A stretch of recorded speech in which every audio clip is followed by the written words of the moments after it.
I want to apologize on behalf of the Internal Revenue Service for the mistakes that we made and the poor service we provided. Poor service? I think that's kind of an understatement. The IRS admitted to unfairly scrutinizing Tea Party nonprofits last year and conservative groups.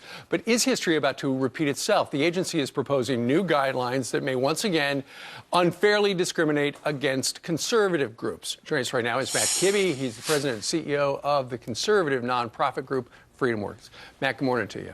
Morning. Okay, so first of all, just at the conclusion of last year, they came out with these new guidelines. How are they different than how they were trying to put the screws to you guys before? You know, they're basically formalizing what they were doing to Tea Party groups on an ad hoc basis, making it very difficult to participate in the political process, to do basic civic engagement, voter registration. For any Tea Party that organizes a 501c4, this creates a whole new level of complexity that makes it very difficult. Okay, in what way? Well, everything they would do, from voter registration to talking about a congressman's voting records either 30 days before a primary or 60 days before a general election, talking about judicial nominees 90 days before an election, all of that would be now deemed as political activity and go against the primary purpose of your organization. Okay, you mentioned political activities. We've got a graphic that shows them. It's the second one we've got in the rundown here. That would impact get out the vote drives, materials that advocate for a specific candidate, hosting a candidate for an event within 60 days, as you just mentioned, of a general, making financial grants to other groups that explicitly advocate for a candidate. Now, what seems unfair to me is that on the right, you've got groups, the small mom and pop organizations, Tea Party groups, conservative groups, things like that.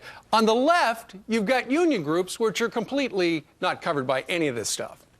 Yeah, they've decided politically that this grassroots movement on the right, this decentralized movement, is their problem in 2014. And they're literally going to try to change the rules in a rushed, cloaked fashion right before an election, and the unions are exempt from this kind of regulation. It seems pretty extraordinary that they would do this during an election year, doesn't it? I think it's patently unfair, and you want people to participate. You want people to know more about their candidates. This suppresses that kind of activity and, again, formalizes what they were doing during the 2012 election. Okay, and speaking of during the 2012 election, a lot of people remember, looked like they were unfairly targeting conservative groups. Has that gotten any better? I don't think it has, but you think about these groups that spent 2-3 years sometimes trying to get their 501c4 status, and now they will be told after this 90-day comment period that they have to change their organization again. It's just a way to keep people from focusing on what they should be doing. Sure, and you would like to see as many people as possible write into the IRS and complain about the new regulations, right? You have to raise the public awareness on this. I would suggest people go to irstarget.com and submit comments to the IRS. We need Congress to get involved. Sure. We need to call for public hearings. All right. Matt Kibbe from FreedomWorks. Sir, thank you very much for telling us what's going on with the IRS. Great.